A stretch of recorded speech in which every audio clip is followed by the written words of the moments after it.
Sen bu kadar yakınımdayken kendimi tutmak benim için çok zor. O zaman belki de kendimizi tutmamıza gerek yoktur. Seni yeniden öpmeyi o kadar uzun zamandır istiyordum ki. Ben de senin öpücüklerini çok özledim. Cihan Alya'ya yaklaşmak ve yavaş yavaş güvenini yeniden kazanmak için her fırsatı değerlendirir.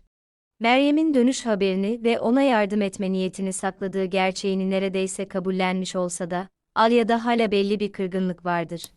Bu Alya'nın davranışlarına da yansır, bu yüzden Cihan bilinçli olarak durumu düzeltmek ve aralarındaki açıklığı yeniden sağlamak için hareket etmeye çalışır, yakınlarda görünmek için bir bahane bulur ve Deniz'i de bu işe dahil eder.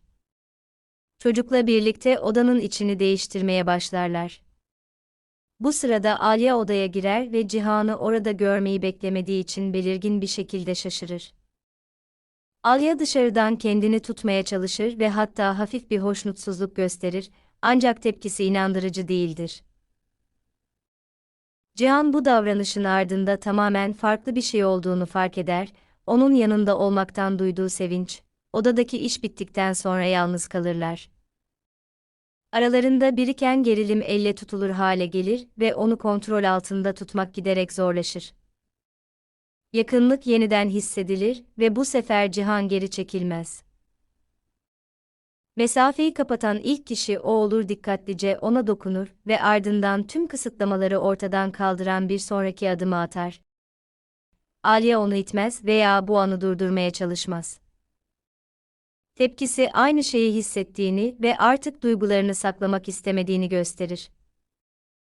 Aralarında daha önce oluşan gerilim kaybolur ve artık görmezden gelemeyecekleri ve istemeyecekleri karşılıklı bir bağlılık ön plana çıkar. Bundan sonra bir süre yakın kalırlar. Bu an onları sadece fiziksel olarak yakınlaştırmakla kalmaz, aynı zamanda daha önce aralarında oluşan duygusal mesafeyi de yavaş yavaş ortadan kaldırarak, tekrar bir gibi hissetme fırsatı verir. Her geçen gün Cihan ve Ali arasındaki bağ daha da güçlenir ve duygularını kontrol altında tutmak giderek zorlaşır. Ayrı yaşamlar bağlılıklarını daha da güçlendirir ve ayrılığı daha da acı verici hale getirir.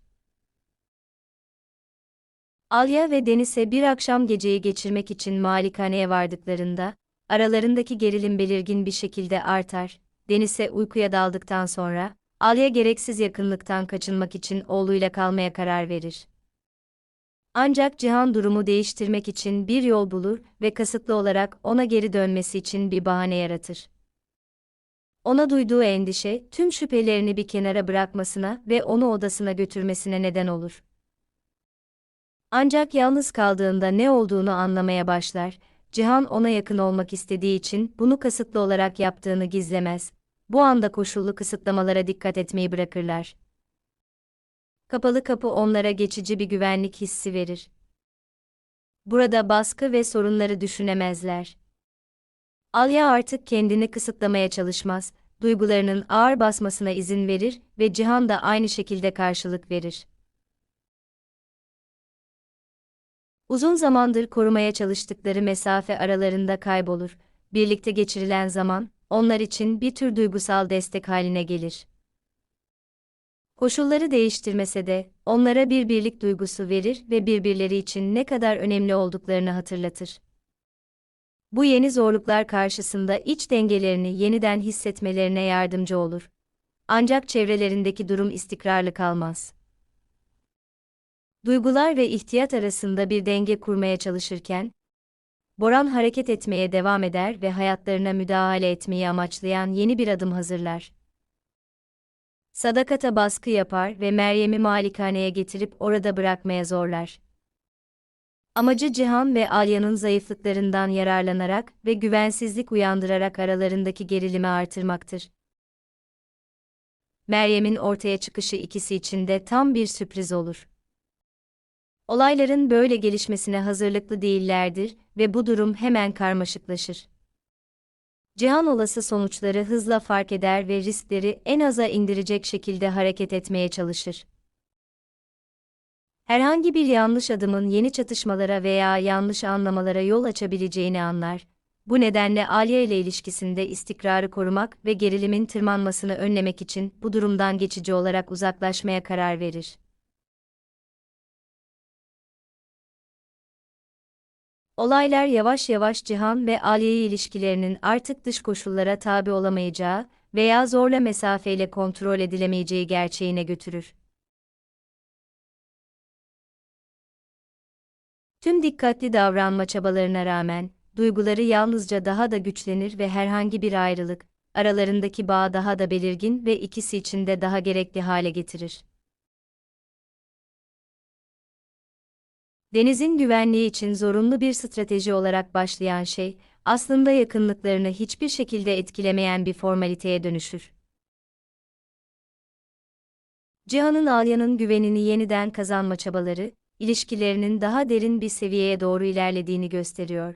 Burada sadece aşk değil, hataları düzeltme ve eylemlerinin sorumluluğunu alma yeteneği de önemli bir rol oynuyor. Alya ise birbirlerine duydukları sevginin karşısında yavaş yavaş arka plana çekilen kızgınlığının belirleyici olmadığını gösteriyor. Bu bağlarının ideal bir temele değil, zor anlara rağmen ilerleme isteğine dayandığını gösteriyor. Kendilerine yeniden izin verdikleri yakınlık, sadece duygusal bir dürtü değil, içsel dengelerini korumaları giderek zorlaşan bir gereklilik haline geliyor. Bu, birlikteliklerinin o kadar sağlam bir şekilde kurulduğunu, koşullara veya geçici sınırlamalara bağlı olmadığını doğruluyor. Aynı zamanda riskleri de vurguluyor, çünkü her böyle an, Bora'nın istismar etmeye çalıştığı bir zayıf nokta haline gelebilir. Eylemleri çatışmanın yeni bir seviyeye ulaştığını, ana vurgunun psikolojik baskı ve Cihan ile Ali arasındaki güveni zedeleyebilecek durumlar yaratmak üzerinde olduğunu gösteriyor. Meryem'i bir etki aracı olarak kullanmak, sadece dışsal koşulları değil, duygularını da hedef alma girişimini gösterir. Bu mücadelenin daha karmaşık hale geldiği ve onlardan daha büyük bir koordinasyon gerektirdiği anlamına gelir. Cihan'ın bu durumdaki tepkisi, dürtüsel değil, stratejik hareket etme arzusunu gösterir. Potansiyel çatışma kaynağından uzaklaşma kararı, geçici fedakarlıklar gerektirse bile, ilişkilerinin istikrarını ve Alya'nın güvenini önceliklendirdiğini gösterir. Alya ise zor koşullarda bile ona güvenebileceğine giderek daha fazla ikna olur ve bu da aralarındaki bağı daha da güçlendirir. Sonuç olarak tüm bu olaylar ilişkilerinin daha bilinçli ve istikrarlı hale geldiğini gösterir. Artık sadece koşullara tepki vermiyorlar, onları önceden tahmin etmeye ve önceden hareket etmeye çalışıyorlar. Sürekli baskı ve müdahale girişimlerine rağmen, birleşik kalıyorlar ve ortak bir hedefe doğru ilerlemeye devam ederek, dış güçler tarafından bölünemeyecekleri bir yaşamın temelini yavaş yavaş oluşturuyorlar.